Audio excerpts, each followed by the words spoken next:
Hello and welcome to the Comedy Club podcast. I am Dustin Kaufman. With me, returning to the Comedy Club, returning to the podcast, Mr. Derrick Stroup. Thanks for having me, buddy. Bro, thanks for being here. Yeah. What a weekend. Yeah, so exciting. Just sold out. Yeah. Every show in advance. Yeah, that's right. We just promoted Lawrence all week. That's right. Feels good. You know, I've got this club, you've got to see, it's been that slow climb over about, I think it's 4 years. And every year there was a little bit more. Every year, I think last year I might have sold out 1 out of the 4 or something, or got close to it. So it's just nice. The trajectory is where I want to be. I love that. Yeah. So it's going great. It's going good. I love seeing the growth. I love I think I don't even know if we mildly talked about it. Like, first time I saw you, this is the second time. If you didn't see Derrick's first interview, we were still doing an hour on the podcast. Yeah, that's right. So go back, check it out. It may have been one of our first solo interviews. I think so. Too, as well. But first time I saw you, you were just in Denver performing at some small club. I went down to see the festival. That's right. It wasn't even part of the festival. And I'm like, bro, you're funny. Come work. I think we even comped the room the first couple of times. Absolutely. Hey, just come see this guy. Yeah. Because you're going to like him. Yeah. No, I was telling my opener, Ed Bell, last night, I go, Dustin found me the old-fashioned way, where you go to a festival as industry and you go watch shows. And I wasn't even on one of the shows that was in the festival because High Plains never showed me love like that. Wait, let's stare at the camera. Yeah. Never showed me love like that. That one. I think I hosted the 2 years, and then, anyways, I was doing a 15 or 20 minute set at Voodoo, is what it was called at the time, and you came in and watched me, and then that's exactly what happened. You invited me, and that's the way it should go. That's like believing in somebody, because I'm sure you got a calendar full of people where you go, these people are going to sell tickets, but you also got to have a farm league. I mean, because these guys aren't going to. The arc for comedians, as we all know, is not big. Only a small percentage are going to be here for 30 years. There's a lot of people that are going to be a blip in the radar. So that's just a smart investment on your part. Because I've had other Kansas City, other clubs come for your boy. And I'm not budging because, you dance with the person that brought you. And, I believe that. So. Yeah. And I feel like I made a friend out of it. You for sure did. All right, we definitely had a farm. I've even worded it like that. Our first year or two is definitely a bit like people that I believed in. Yeah, I saw coming up, and then 3, 4, 5 years later, selling 1,000 tickets, selling it. Yeah, and what's the worst thing that happens? It doesn't pan out. What you're the first person to ever lose sleep over giving somebody a chance? Yeah, I doubt it. So it's a win-win, and I mean, it's paid off for you more than not. I will say our predecessors with Stanford's, and the Glaziers, as much shit as they got, at one point they knew how to run clubs. That's right. And whether they paid right or whatever, I don't know. Yeah. But I will never forget that they were the first club to headline Jim Jeffries. Mm-hmm. And in return, he always worked for them until you just couldn't work for them anymore. That's right. When people just stopped working for them. But the one thing, when we opened this, I'm like, I'm just going to do everything the opposite of they did. Yeah. But that one thing really stood out to me of like, hey, give people that opportunity. That's right. If you believe in people, give them that, because people just need doors. That's right. You know what I mean? Absolutely. A shot. And it's a trickle up too, because if other clubs see you headlining good clubs, they're going to go, oh, well, let's get him. Then you start working more. And club owners talk like comedians talk. We do. Agents don't want us to, but we definitely do. Absolutely. Because you got to find out the truth. If you want to know about a comic, or I'm sure if somebody's being a headache, you reach out to another and you go, hey, and they go, no, this is how this goes. And you go, okay, just making sure, And I love the most that you did this on your own. Yeah. On your own accord. I'm not going to even mention names. It's not even important, but you used to regularly open for a very popular comedian. Yeah, that's right. With a very religious crowd. Yep. And would sell just thousands of tickets. Absolutely. And I would be like, why are you not capitalizing? Why are you not getting them to follow you? Why capitalizing? And you said, because that's not my crowd. That's right. And I want to do this on my own. That's right. And motherfucker, you done it. Yeah. I wanted to be clean, but I wasn't like, I've never labeled myself as a Christian comic, and I didn't want to be put in that situation. And I appreciate you noticing that. And even, it goes, Dustin, it even goes as far to as Denver. I was telling a friend of mine not long ago, I was in Denver for a decade and still came out with my original identity. I'm very proud of that. In Denver, I didn't get all the love that I always wanted in Denver because I never did jokes for the back of the room. I'm not that comic. I did these middle of the country Southern jokes, and because it's who I am, it's what I know, with my ranty, a little bit of edge on it. And some of the Denver comedians, they didn't really understand, but I was never practicing for them. I had dreams of the road. And so I'm proud of constantly keeping my identity, and I did that in Denver, doing it in New York City. I live in New York City now. New York City? New York City. We're just talking about this. Dustin's like, I don't know if you know this. I'm like, no, I know the salsa every time. But yeah, and even being in New York City, I keep my identity, which I'm proud of. Is Denver a scene heavily booked by the comedians? I mean, I wouldn't really know. I feel like a made man being at the Cellar. I got passed by SD at my JFL set, and so I work that in the New York City Comedy Club. But the ecosystem of New York City comedy is they're running it. The comics are running a lot of the rooms, and that's a really great thing. I'll tell you the truth, Dustin. I am thankful that I didn't have to come up through the New York City comedy scene. Oof. And I mean, there's some that have done it, and they're great, and there's a lot that don't do it anymore. But I'm glad I came up somewhere like Denver because it seems brutal. I'm in New York City in a great situation. I work the Cellar every week. I work the New York Comedy Club when I want to. It's really ideal. But to come up in that place, not easy. It's one thing that I tell my comics here, the up and coming comics, is I don't care if the back of the room is laughing. That's right. I don't listen to that. That's right. Especially at the mics. Like, I listen to the front. I listen to the people, the customers, and we actually have customers come to our open. Yeah, that's right. So you have a great open mic here. Yeah. No, and I agree. I just saw a comic today make a Facebook status, and he said, "I'm tired of being a comic's comic. I would like for some people to buy some tickets." And I mean, does that not wrap up what we're talking about? Yeah. I mean, that's what I'm saying. And I'm Noah Reynolds, a young comic in Denver who's very funny, and I'm giving him a shout out. The last thing I said to him when I left Denver, and I don't know how he took it or if he'll see this and understand, but I said, don't write jokes for the back of the room. It just won't get you anywhere. It'll get you more group chats and more hangs, but you're not going to be doing comedy for people that are going to be buying tickets. Because I've never been necessarily a comics comic. I'm not like disliked, but I'm not writing for those people, and I think that's important. I'm doing the math here in my head, and I met your just adorable little butterball of a baby yesterday. And he's 6 months old. Yeah, man, he's a ham. And he's the cutest. Gosh. And I this is like the second or third time that I've just seen a little baby or a really little, and because I have two, it's like, I'm a dad, I'm a papa, and I'm just like, they melt me, and I'm so glad I don't have one. Mine are old, a little bit older, than 10 or 11, but I'm past that baby thing, right? But my God, it just melts my heart. And I'm doing the math in my head. You moved to New York a year ago, right? Yeah. Mm-hmm. He's 6 months old, which means you moved to New York expecting. Yeah, well, found out about 2 weeks after we moved to New York. Okay. So I moved to New York November 17th, and I think we found out December 1st, something like that. Okay. Yeah. So, or we might have found out December 5th. Do you think that would have altered your decision to move there? Oh, yeah. And I believe everything happens for a reason. Yeah. And so it would have halted everything because out of fear. I would have gone, because everybody would have told me you can't go to New York City with a kid. You can't, yada, yada, yada. You would have just had a xenophobic reaction. Oh, absolutely. Yeah. And so, no, and then we found out, right after we got there, and it's worked out great. I mean, it really has. The hospitals there are great. Okay, good. We've figured out everything. Now, we're not going to raise him there. I'm going to move to Nashville here soon. But if I didn't have a family, I would live in New York City maybe for the rest of my life. life, and it shocks people. I mean, really, especially my style of comedy, who I am, being a country guy.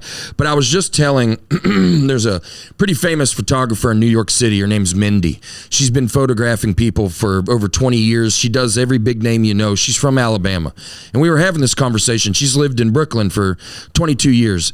I am a country dude who's proud of where I'm from, and I'm Southern, but I love the big city. And I love combining them. Like, I love living in New York City, and I'm making biscuits and gravy. And I'm getting my grandmother send me homemade jam. And I'm still kind of keeping my little world how I keep it. But I love to be around the action. I love to, when you grow up in Harvest, Alabama, I remember being so frustrated that my parents turned off all the lights in the house at 7:30 at night. And everything closed at 9 p.m. And on Sunday, I could barely buy a soda. I go, if I could just get somewhere where there's a little action. So I would live in New York City forever if I didn't have a baby boy and a wife, but Nashville seems like a better place to put my roots down. You just don't want to raise him in New York. Yeah. I want him. For me, when I tell New Yorkers that, sometimes they get offended. They go, "Well, what's the deal?" And I go, "Well, I grew up with a creek and a yard and ball fields across the two, and I want that same environment because that's what I know." And you can get a yard, but you're not in the city. No, it's not the same. It's not the same. I could go to New Jersey and drive 25, 30 Getting minutes. him to school, you're not gonna, you're probably not getting a creek and a yard like a half mile from the elementary school. That's right. You know what I mean? That's right. And to me, and every parent has ideal situations, and for me, that's... I understand. Yeah. I moved back from LA expecting. Yeah. I totally, I wanted to look, just childhood memories of like Sunday football and hot chili in the winter and just things like that, you know, and I just get closer to Mama Bear. Yeah. Yeah. My mom lives 90 miles from Nashville. That means a lot to me as well. How many times a week are you getting on stage in New York?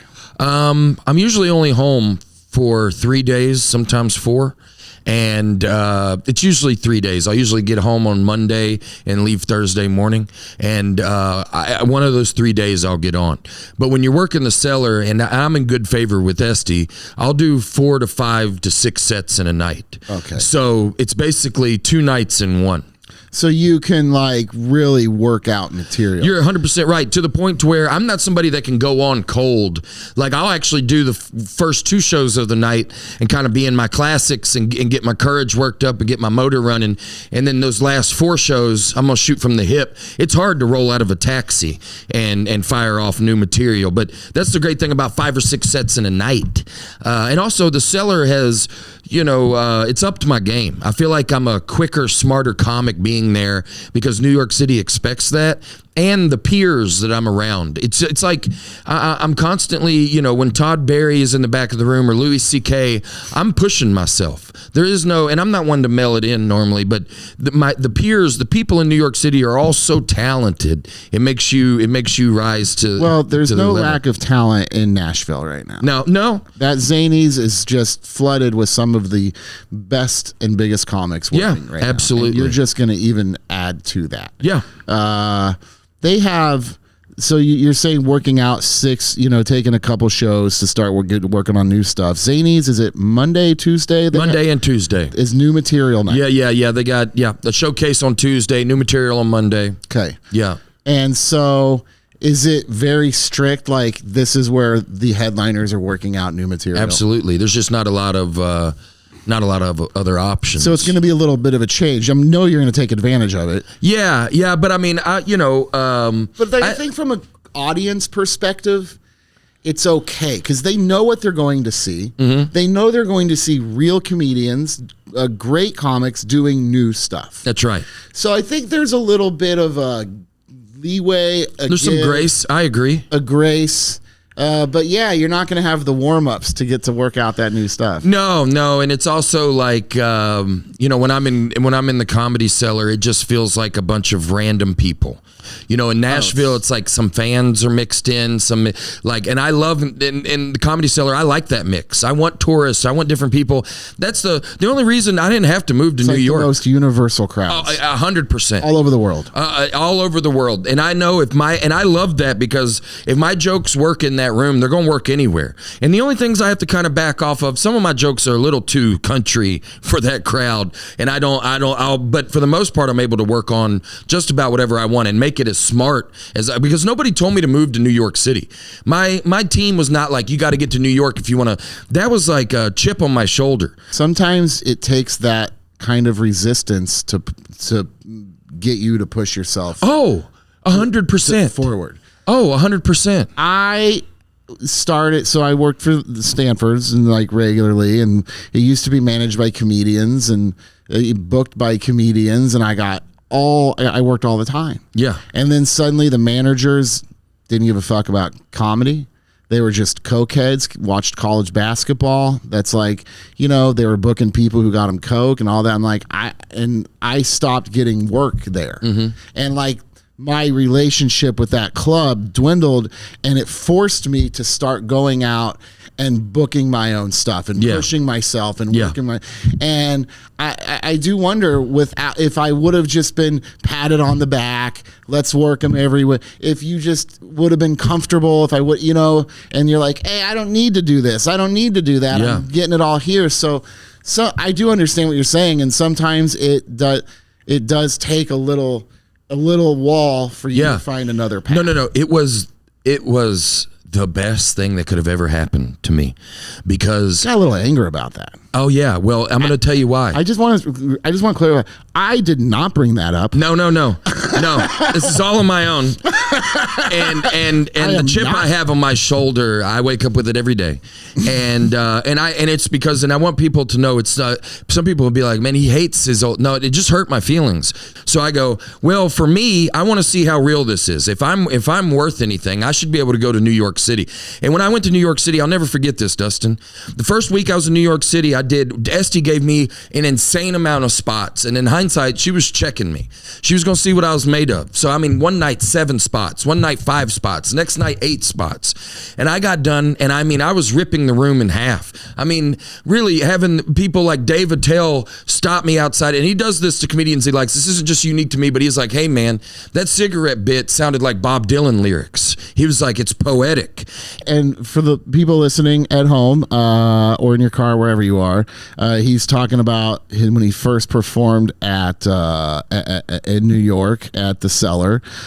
Go back, listen to his other episode. He actually talks about the first time he worked there, preparing for Jimmy Fallon. Yeah, that's right. And dealing with a very severe medical condition at the time. It's a great story. Go back, listen to that as well. So.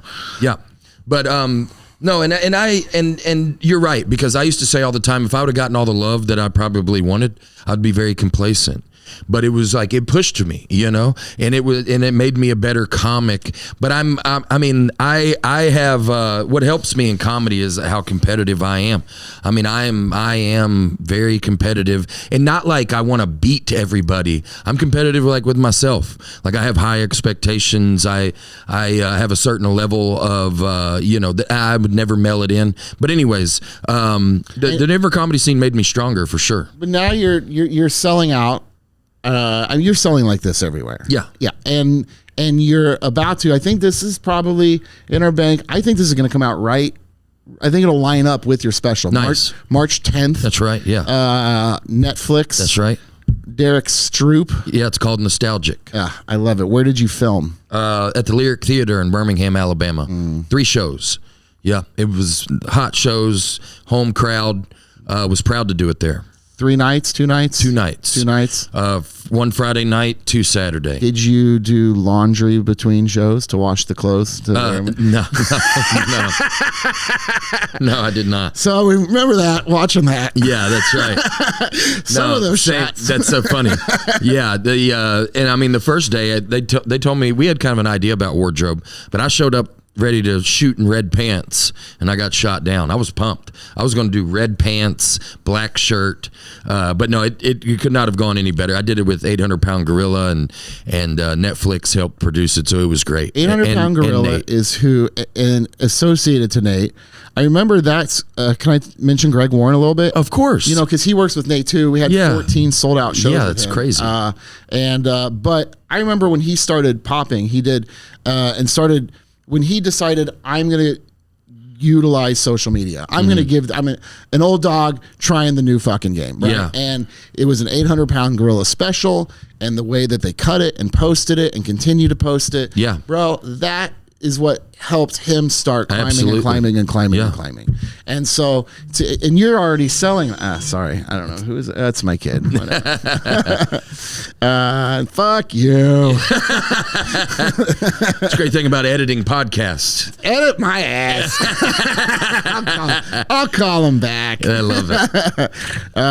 No, but the clips and the reels make all the difference in the world. They really do. I mean, the reels, you know, I was just talking to my marketing team, and my style of comedy plays really well for reels. The energy. And it's like such a like a mirror of what the industry is right now, because it used to be you get specials and then sell tickets. That's right. You're selling tickets and then they give you a special. I got my special the old-fashioned way, which is we just sent in my hour to Netflix and was like, hey, check this out. If you like it, you know, let us know. And they got back to us like 3 days later, and they were like, we love it. We want it. And I was really proud of that because, you know, I mean, I don't know. I'm feeling some type of way during this segment of our podcast, but a lot of people get Netflix in a bunch of different ways. People vouch for them, favors are made, that sort of thing. Mine was just sent in. They liked it, they rolled it, and I'm very proud of that. I love that. Yeah. And so I'm hoping everybody else, you know, put a lot of hard work into it. I'm hoping that, you know, it works out. You went home to do it. Yeah, went home to do it. Had to. Yeah. Yeah, had to, which is very exciting. But yeah. How many seats does that Lyric hold? 750. Oh, what a great number. What a great number. Yeah. No pressure on me. I didn't sold out every show? all three of them. Yeah. Pretty quick. Paid tickets too. Yeah, paid tickets. That's great. Yeah, the best. Yeah. And so yeah, we made the right choice going to that size venue. Could have gone bigger, but I didn't want any pressure.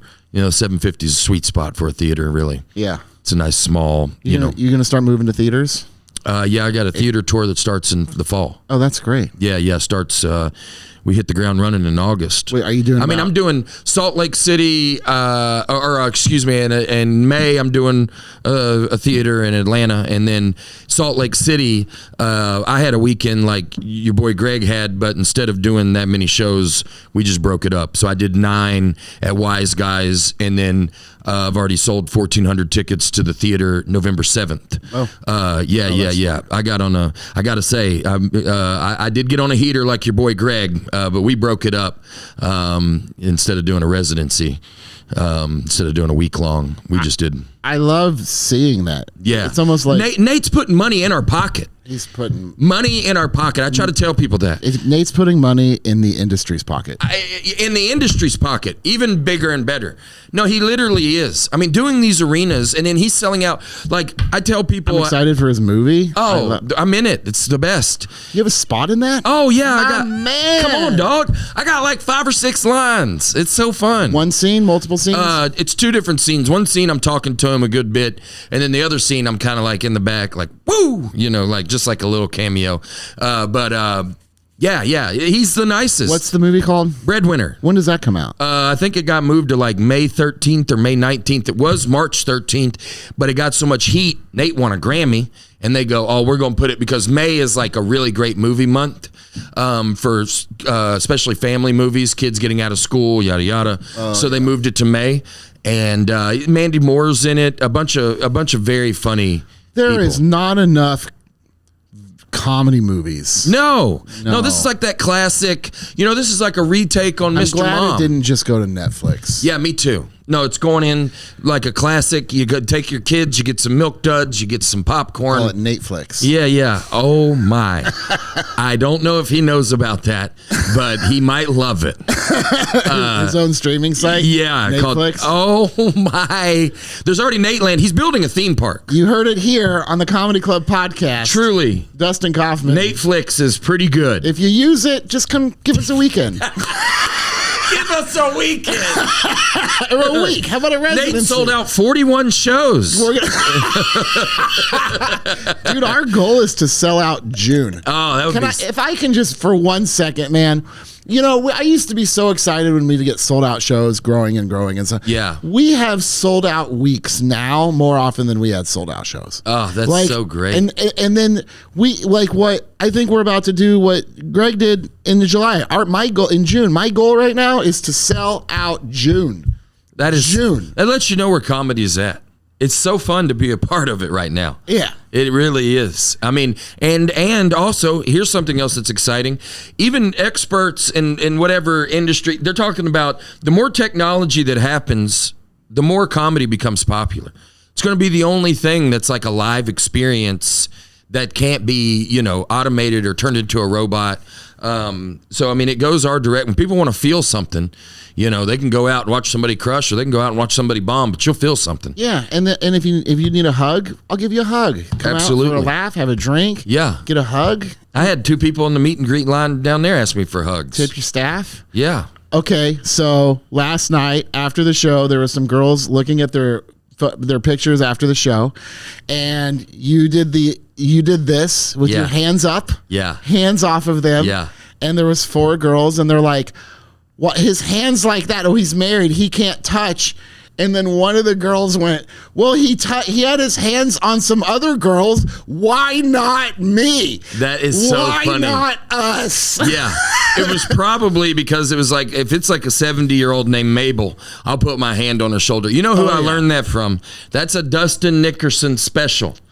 He's a hand floater. I think Keanu Reeves kind of made that. Oh, that might be originally. Yeah. And so I've seen Dustin do it, and so I'll do it. And they're right. Sometimes but it's smart. I don't mean anything. And really, if you can do it correctly, you don't want it to look, this is a little much, but if you can just kind of have it hovering, it feels like a classy move to me. It does. Yeah. If we had more time, she gave me the 2-minute. Yeah. Well, you know what? I'll throw it out there. We had somebody taking pictures. There was one lady, and his hand was like this. My goodness. It was like this. It was this, and his hand was not anywhere. But in the picture, his hand is over this. And, bro, she comes out, and she's like, "I don't remember, but it really looks like he's..." And I'm like, and she tried to say, I'm like, "You don't remember." Yeah. So, yeah. Hands up. Don't even fuck with it. Yeah, young comics, that's the advice I'll give you. Don't touch anybody. Yeah, that's right.